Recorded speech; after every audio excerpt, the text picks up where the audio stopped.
നമ്മൾ മനസ്സിലാക്കേണ്ടത് നമ്മുടെ സൊസൈറ്റിയിലിപ്പോൾ ഡിജിറ്റൽ മീഡിയയും ഒരു ഡിജിറ്റൽ ലൈഫും കണക്ഷൻ ഇല്ല, വേറെ ആക്ച്വൽ ആക്ടിവിറ്റീസ് ഇല്ല. എന്ത് ചെയ്യും? പണ്ടൊക്കെ നമ്മൾ സിനിമയ്ക്ക് പോവും, പൂരത്തിന് പോവും, ഉത്സവത്തിനോ എന്തെങ്കിലുമൊക്കെ ഭയങ്കര നാടനായിട്ടുള്ളൊരു കൾച്ചർ ഉണ്ടായിരുന്നു. ആ കൾച്ചർ വിട്ടു പോവുകയും ചെയ്തു. വെസ്റ്റേൺ കൾച്ചർ വന്നതിലെല്ലാം കൺസ്യൂമറിസമാണ്. വെറുതെ പോയി സാധനങ്ങൾ വാങ്ങിക്കാൻ, എങ്ങനെയെങ്കിലും പൈസ ചിലവാക്കുക ഫോർ മറ്റേത് ഒരു പൈസ ചിലവും ഇല്ലാതെ ഒരുപാട് ആക്ടിവിറ്റീസ് ഉണ്ടായിരുന്നു. അപ്പോൾ നമ്മൾ ഈ ആക്ടിവിറ്റീസും യങ്സ്റ്റേഴ്സിന് കുറേയും കൂടെ അവരുടെ ഒരു ലൈഫ് എക്സ്പ്ലോർ ചെയ്യാൻ പറ്റുന്ന ഓപ്പർച്യൂണിറ്റീസാണ് ഉണ്ടാക്കി കൊടുക്കേണ്ടത്. അല്ലാതെ ഒരാൾ എന്തുകൊണ്ടൊരു കാര്യം ചെയ്യുന്നു അത് ചെയ്യരുത് എന്ന് പറഞ്ഞാൽ പകരം എന്ത് ചെയ്യണം എന്നും കൂടെ നമ്മൾ പറഞ്ഞു കൊടുക്കണം. അപ്പോൾ ഞാൻ ഈ ബുക്കിൽ പ്രത്യേകിച്ച് ആ കാര്യം എടുത്തു പറയാൻ കാരണം, ഞാൻ രക്ഷപ്പെട്ടു പോയി പോലും ഇല്ല, അങ്ങനെ പോലും പറയാൻ പറ്റില്ല. ആ എക്സ്പീരിയൻസ് ഉണ്ടായി September 3, 2004. പക്ഷെ പിന്നെ 18 ഇയേഴ്സ്, അതിൽ 14 ഇയേഴ്സ് സൈക്യാട്രിക് മെഡിസിൻ കഴിക്കേണ്ടി വന്നു അതിന് വേണ്ടിയിട്ട്. അത് എളുപ്പമല്ല, ഇറ്റ് ഇസ് ടെറിബിൾ. അതോടൊപ്പം ആ മെഡിസിൻ കഴിക്കുകയും എൻ്റെ ലൈഫ് കംപ്ലീറ്റ്ലി ഞാൻ ഹാർഡ് വർക്ക് ചെയ്ത് ഒരു ഗ്രാഫിൽ എത്തിക്കുകയാണ്. 2004 മുതൽ ഇപ്പോൾ 2025 ഇരിക്കുന്ന ഞാൻ കഠിന പരിശ്രമം എന്ന് പറഞ്ഞാൽ, ബിക്കോസ് പുറകിൽ അത്രയും വെയിറ്റും കൊണ്ടാണ് നമ്മൾ കയറുന്നത്. അപ്പോൾ ഇറ്റ് ഇസ് നോട്ട് ഈസി. എനിക്ക് സീരിയസ്ലി യങ്സ്റ്റേഴ്സിനോട് പറയാനുള്ളത്, please do not waste your life. Don't waste your life and energy. Because brain cells ചത്തുകൊണ്ടിരിക്കുകയാണ് ഓരോ നിമിഷവും നമ്മൾ ഈ കെമിക്കൽസും നാർക്കോട്ടിക്സ് യൂസ് ചെയ്യുമ്പോൾ. ആ നേരത്തേക്ക് എന്തോ വലിയൊരു സാധ്യത, എന്തോ വലിയൊരു കാര്യം സാധിച്ചെടുത്തു എന്നുള്ള ഫീലിങ്ങിലാണ് ഇരിക്കുന്നെങ്കിലും it's a waste of life and energy. അത് ഞാൻ സീരിയസ്ലി അത് പറയും. അങ്ങനത്തെ പ്രോഗ്രാംസിൽ ഇനിയും പങ്കെടുത്ത് ആക്ച്വലി ഇതിൻ്റെ എന്ന് വെച്ചാൽ പലപ്പോഴും ഇപ്പം യങ്സ്റ്റേഴ്സിനോട് ഇതൊന്നും ചെയ്യരുത് എന്ന് പറയുന്നവർ ഇതൊന്നും ചെയ്തിട്ടില്ലാത്തവരാണ്. അപ്പോൾ ഇവർക്ക് നിങ്ങൾക്ക് എന്താ അറിയാമെന്നുള്ളൊരു ഫീലിംഗ് ഉണ്ട്. അപ്പോൾ ഐ എം റെഡി, ബോധവൽക്കരണ ക്ലാസ്സസ് എടുക്കാൻ ഞാൻ റെഡിയാണ്. ബിക്കോസ് നമ്മൾ പറയുമ്പോൾ I have been there, I have done that and I M telling you please don't. പറയാനുള്ള റൈറ്റ്സ് ഉണ്ട്. ആ റൈറ്റ് ഉണ്ടാവണം. അല്ലെങ്കിൽ ഇപ്പോൾ നമുക്കറിയാത്തൊരു കാര്യത്തിനെ പറ്റി നമ്മൾ കയറി പറഞ്ഞിട്ട് എന്താ കാര്യം? സ്ട്രോങ് പോയിന്റ് ആണത്. സോ അതാണ് എനിക്ക് തോന്നുന്നത്. ഇതൊക്കെയാണ് ഞാൻ പറയുന്നത്, ജീവിതത്തിലെ ഒരു കോളിംഗ്. നമുക്കൊരു സർവീസ് ക്രിയേറ്റ് ചെയ്യാനുണ്ടാവും സൊസൈറ്റിയിൽ. അപ്പോൾ നമ്മളിതുവരെ ജീവിച്ചു വന്ന ലൈഫ് വെച്ചിട്ട് ഇതൊക്കെയാണ് എനിക്കിപ്പോൾ പഠിപ്പിക്കാൻ പറ്റുന്ന കാര്യങ്ങൾ. ബിക്കോസ് നമ്മുടെ സ്വന്തം അബദ്ധങ്ങൾ കൊണ്ടാണ് പഠിപ്പിക്കുന്നത്. അങ്ങനെയെങ്കിലും ആ അബദ്ധം ലൈറ്റർ ആവുകയാണ്, ആ ചെയ്ത മണ്ടത്തരത്തിൻ്റെ ഒരു ഗുണം ഉണ്ടാവുകയാണ്. ഈ ഒരു ബുക്കിൽ മുഴുവനും ഞാൻ വായിച്ചപ്പോൾ എനിക്ക് തോന്നിയൊരു കാര്യം എന്ന് വെച്ച് കഴിഞ്ഞാൽ, ഞാൻ, ദൈവം, ഇതാണ് ലെന പറയാൻ വേണ്ടി ശ്രമിക്കുന്നത്. ഇപ്പം ഓരോ അധ്യായത്തിലും ഇതിൻ്റെ ഒരു ഡിഫറെൻറ്റ് ടൈപ്പ് ഓഫ് ഷെയ്ഡ്സ് ആണ് വരുന്നത്. ഇത്രയും ഇപ്പോൾ ഒരു 150ഓളം പേജുള്ള ഒരു ബുക്കിൽ അത്രയും കോംപ്ലിക്കേറ്റഡ് ആണോ ശരിക്കും ദൈവം? ദൈവം ഒട്ടും കോംപ്ലിക്കേറ്റഡ് അല്ലല്ലോ. നമ്മളിത് മുമ്പും പറഞ്ഞിട്ടുള്ള പോലെ ഈ എൻ്റെ ശരീരം എൻ്റെ മനസ്സ് എന്ന് പറയുന്നത് എല്ലാവരോടും ചോദിച്ചാൽ ആരാണ് എൻ്റെ ശരീരം എൻ്റെ മനസ്സെന്ന് പറയാറുണ്ടോ? പറയാറുണ്ട്. ആരാണത് പറയുന്നത്? ഞാനാണ് പറയുന്നത്.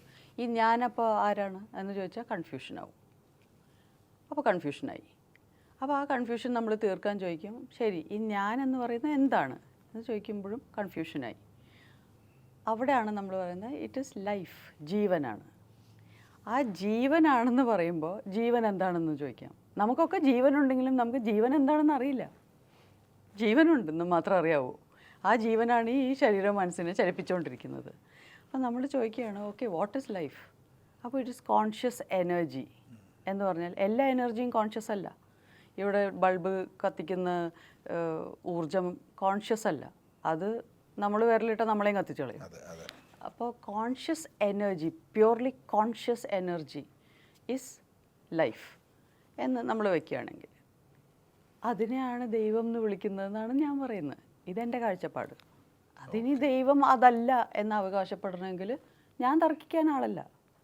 ഞാൻ പറയുന്നത് എൻ്റെ പേഴ്സ്പെക്റ്റീവിൽ ഈ പറയുന്ന ഞാൻ is Jeevan, Jeevan is conscious energy, ബോധമുള്ള ഊർജം. ആ ബോധമുള്ള ഊർജം, ഓൾ എൻകംപാസിങ് ഊർജം, ഓൾ അണ്ടർസ്റ്റാൻഡിങ് ഊർജം, അതാണ് ദൈവം. ഇത് ഞാൻ പറയുന്നു. ഇതുമായിട്ട് തർക്കിക്കുന്നവരുടെ അടുത്ത് ഞാൻ തർക്കിക്കാൻ വരുന്നില്ല. അത് അവരുടെ പെർസ്പെക്റ്റീവ് ആവാം, അവരുടെ ലോകം എനിക്കറിയില്ലായിരിക്കാം. പക്ഷെ ഞാൻ പറയുന്നതായിട്ട് സിങ്ക് ആവാൻ പറ്റുന്നവർക്ക് ഇത് ഗുണം ചെയ്യും. എന്ന് വെച്ചാൽ എൻ്റെ ശരീരം, എൻ്റെ മനസ്സ്, ഞാൻ, ഇത് മൂന്നും കമ്പാർട്ട്മെൻറ്റലൈസായി അണ്ടർസ്റ്റാൻഡ് ചെയ്ത് കഴിഞ്ഞാൽ ആ അറിവോടുകൂടെ ജീവിക്കുന്ന ഒരാളുടെ ജീവിതം വളരെ ഡിഫറെൻ്റാണ്. ഓക്കെ. ഇത് പറഞ്ഞ് കണക്ട് ചെയ്യുമ്പോഴേ ദ ബുക്ക് ഓഫ് സീക്രട്സ് എന്ന് പറഞ്ഞൊരു ബുക്ക് വായിച്ചതിനെ പറ്റി ലെന പറയുന്നുണ്ട്. എനിക്കൊന്നും മോഹൻലാൽ ലാലേട്ടനാണ് ആ ബുക്ക് വായിക്കണമെന്ന് പറഞ്ഞ് റെഫർ ചെയ്തത്. അപ്പോൾ ആ ബുക്ക് വായിച്ചതിൻ്റെ അകത്താണ് ഒരു 3 കാര്യങ്ങൾ ആവശ്യപ്പെടുക. അല്ല, അത് ദ സീക്രട്ടിലാണ്. ദ സീക്രട്ടിലാണ് ഈ ആസ്ക്, ബിലീവ്, റിസീവ് എന്നുള്ള കോൺസെപ്റ്റ് ഉള്ളത്. അതൊരു എക്സാമ്പിളും പറയുന്നുണ്ട്. ഒരു എയർപോർട്ടിൽ എൻ്റെ ബാഗ് 3ാമത് വരണമെന്ന് മനസ്സിലോർക്കുകയും അത് അതേപോലെ തന്നെ 3ാമത് വരികയും ചെയ്യുന്നു. അതിൽ എന്നെ ട്രസ്റ്റ് ചെയ്യുകയാണ് ശരിക്കും. അതൊരു കോയിൻസിഡൻസ് ആയിക്കൂടെ ശരിക്കും? അതെ, കോയിൻസിഡൻസ് ആവാം. ഞാൻ ആ സമയത്ത് ടെസ്റ്റ് ചെയ്യാണ്. ഞാൻ ഈ ബുക്ക് ഫ്ലൈറ്റിലായിരുന്നു വായിച്ചുകൊണ്ടിരുന്നത്. അപ്പോൾ തന്നെ ടെസ്റ്റ് ചെയ്യണമല്ലോ, ഇവരൊരു കാര്യം പറഞ്ഞാൽ നമുക്കൊന്ന് പരീക്ഷിച്ച് നോക്കണമല്ലോ. അങ്ങനെ ഞാൻ പറഞ്ഞു, ആഹാ അങ്ങനെയാണോ, ആസ്ക്, ബിലീവ്, റിസീവോ, എന്നാൽ എന്ത് ചോദിക്കാം. എൻ്റെ ബാഗ് ഇപ്പോൾ കൺവെയർ ബെൽറ്റിൽ വരുമല്ലോ. നമ്മളെല്ലാവരും ഈ ബാഗിന് വേണ്ടി കുറേ നേരം വെയിറ്റ് ചെയ്ത് മടുത്തിട്ടുള്ള ആൾക്കാരാണ്. അപ്പോൾ അതെന്നെ ശ്രമിക്കാം. ഞാൻ പറഞ്ഞു ഓക്കെ, എൻ്റെ ബാഗ് ഒരു പച്ച കളറിലുള്ള ഒരു ലെതർ ബാഗായിരുന്നു. ഞാൻ പറഞ്ഞു എൻ്റെ ബാഗ് ഈ കൺവെയർ ബെൽറ്റിൽ നമ്പർ 3 ആയിട്ട് വരണം. എന്നാൽ ഞാനിത് വിശ്വസിക്കാം. മനസ്സിൽ ഓർക്കുവാണ് ഇങ്ങനെ. ഞാൻ വെറുതെ ഫിക്സ് ചെയ്യാണ് ഒരു സംഭവം. ഇതിൻ്റെ തത്വം നമ്മൾ പരീക്ഷിക്കുകയാണ്. തത്വം ഇസ് ദിസ്: നിങ്ങൾക്കൊരു കാര്യം വേണമെങ്കിൽ അത് ക്ലിയർ ആയിട്ട് യൂണിവേഴ്സിനോട് ചോദിക്കുക, അത് കിട്ടും, അത് നടക്കും എന്ന് ബിലീവ് ചെയ്യുക, എന്നിട്ട് അത് റിസീവ് ചെയ്യുക. ഇതാണ് അവർ പറയുന്നത്. അപ്പം ഞാൻ വിചാരിച്ചു ആഹാ അന്ന് നോക്കണമല്ലോ. ഞാനിത് പരീക്ഷിക്കുന്നു. ആ ബാഗ് 3ാമതായിട്ട് വരുന്നു. സർപ്രൈസ്ഡ് ആയോ? എനിക്ക് ഭയങ്കര ആഹ്ലാദം വന്നു, എനിക്ക് ചിരി വന്നു. ബാക്കിയുള്ളവർ നോക്കുമ്പോൾ ഒരാൾ ബാഗ് വരുന്ന കണ്ടിട്ട് ഇത്രയും ചിരിക്കുന്ന ആരും കണ്ടിട്ടുണ്ടാവില്ല. പക്ഷെ പിന്നീടാണ് എനിക്ക് മനസ്സിലായത് അതൊരു ഈ പറഞ്ഞ പോലെ മെനി കോയിൻസിഡൻസസിലൊരു കോയിൻസിഡൻസ് ആയിരിക്കും. ബിക്കോസ് പലപ്പോഴും നമ്മളെ എപ്പോഴും അത് ചോദിച്ചാൽ അത് സംഭവിക്കണമെന്നില്ല. അപ്പോൾ അതൊരു, അതായത് എന്തെങ്കിലും ഒരു തത്വം ഉണ്ടെങ്കിൽ അത് എപ്പോഴും വർക്ക് ചെയ്യണം. ചിലപ്പോൾ വർക്ക് ചെയ്യും, ചിലപ്പോൾ വർക്ക് ചെയ്യാത്ത കാര്യങ്ങളിൽ നമുക്കതൊരു തിയറി, ഒരു ഫിക്സ്ഡ് കാര്യമല്ല അത്. സോ അതിനെ ഫോളോ ചെയ്യാൻ പറ്റില്ല. അപ്പോൾ പിന്നെയും പരീക്ഷിച്ചുകൊണ്ടേയിരുന്നു. അപ്പോൾ ഒരു 80% ഓഫ് ദ ടൈം ഇത് വർക്ക് ചെയ്യും, 20% വർക്ക് ചെയ്യില്ല. അപ്പോൾ എനിക്ക് പിന്നെ അവിടെ നിന്ന് അന്വേഷിച്ചാണ് മറ്റേ നമ്മുടെ പോളോ കോയലോൻ്റെ സേയിങ് ആണ് ഈ അറിവ്.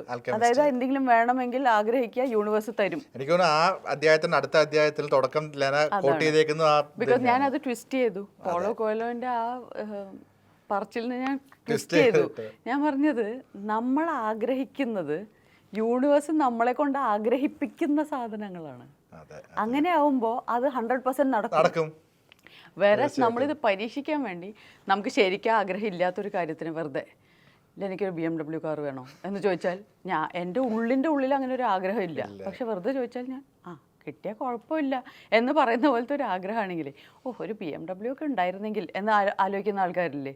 എന്ന് വെച്ചാൽ ചിലവരുണ്ട്, എൻ്റെ ലൈഫിൽ ഒരേ ആഗ്രഹമുള്ളൂ, എനിക്കൊരു BMW കാർ വേണം എന്ന് പറയുന്നവരുണ്ട്. അതായത് 5ാം ക്ലാസ് മുതൽ പറഞ്ഞു തുടങ്ങിയതായിരിക്കും. അവർക്ക് എന്തായാലും അത് കിട്ടും. എന്താണെന്നറിയോ, അത് യൂണിവേഴ്സ് അവരുടെ ഉള്ളിലേക്ക് ഒരു ആഗ്രഹം പ്ലാന്റ് ചെയ്യുന്നതാണ്. ആ കാറ് നേടിയെടുക്കുന്നതിൻ്റെ ഇടയിൽ കുറേ കാര്യങ്ങൾ ഇവർ ചെയ്യും അത് കിട്ടാൻ. അതൊക്കെ ചെയ്യാൻ വേണ്ടിയുള്ള ഒരു ഡെസ്റ്റിനേഷനാണത്. അപ്പോൾ ആഗ്രഹങ്ങൾ എവിടെ നിന്നാണ് വരുന്നത് എന്നുള്ളത് നമ്മൾ അറിയണം. നമ്മുടെ ശരീരവും മനസ്സിൽ നിന്നാണോ അതോ ഞാനിൽ നിന്നാണോ? ഞാനിൽ നിന്നാണെങ്കിൽ 100% നടക്കും, നടന്നിരിക്കും. അതിന് തടസ്സമില്ല. വേറെ ആരാ തടയാൻ? ദൈവത്തിന്. കറക്റ്റാണ്. എനിക്ക് തോന്നുന്നു ഇപ്പം ഈ പറഞ്ഞ യൂണിവേഴ്സ് നടത്തണം എന്നുള്ള കാര്യങ്ങൾ നമുക്ക് ഓട്ടോമാറ്റിക്കലി തോന്നും. അതെ, നമുക്കത് നടക്കും എന്നും തോന്നും. അത് നടക്കും.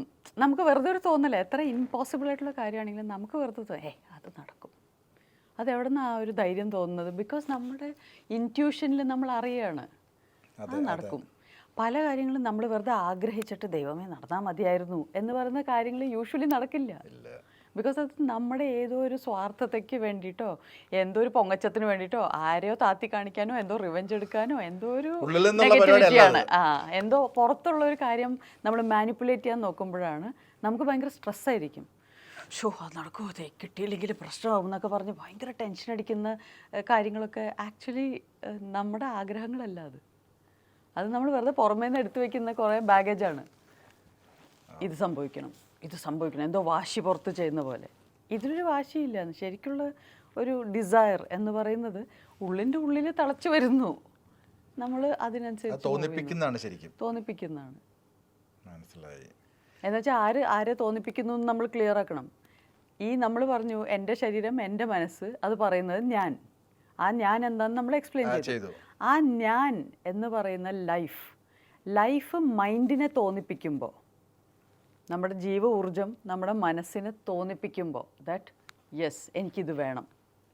അത് തോന്നിപ്പിച്ചില്ലെങ്കിൽ നമ്മൾ പോയി എടുക്കുക. ഇപ്പോൾ ഇത്രയും പറയാം, വിശക്കുന്നു, അതൊരു ഡിസയറാണ്. അതാരാ തോന്നിപ്പിച്ചത്? അതെങ്ങനെ വന്നു? ആ ഒരു തോന്നൽ, വിശപ്പ് എന്ന് പറഞ്ഞത് ഉള്ളിൽ നിന്ന് ആ പ്രകൃതി തോന്നിപ്പിച്ചു. അതുപോലെ തന്നെ പ്രകൃതി തോന്നിപ്പിക്കണം എല്ലാ കാര്യങ്ങളും. വിശക്കാത്ത സമയത്ത് ഇപ്പൊ ഭക്ഷണം കഴിച്ച് വന്ന ഉടനെ വീണ്ടും ഒരു ബിരിയാണി വിളമ്പി തന്നെ കഴിക്കാൻ പറ്റുന്നില്ല. ഏറ്റവും നല്ല ബിരിയാണി ആയാലും. അപ്പോൾ തോന്നൽ ഉള്ളിൽ നിന്നാണ് വരേണ്ടത്. പുറമെ ഇപ്പോൾ ബിരിയാണി വന്നു, എന്തായാലും ബിരിയാണി വന്നാലും അതും തിന്നാന്ന് നമ്മളെ കൊണ്ട് പറ്റില്ല. നമുക്ക് കുറച്ച് ടേസ്റ്റ് ചെയ്യാം. അപ്പോൾ ഈ ഉള്ളിൻ്റെ ഉള്ളിൽ നിന്ന് വരുന്ന നമ്മുടെ ഡിസയേഴ്സ്, വിശപ്പ് ദാഹം അതുപോലെയാണ് എല്ലാം വരേണ്ടത്. അപ്പോൾ 100% നടന്നിരിക്കും വളരെ സ്മൂത്തായിട്ട്, വിത്തൗട്ട് എനി പ്രോബ്ലം.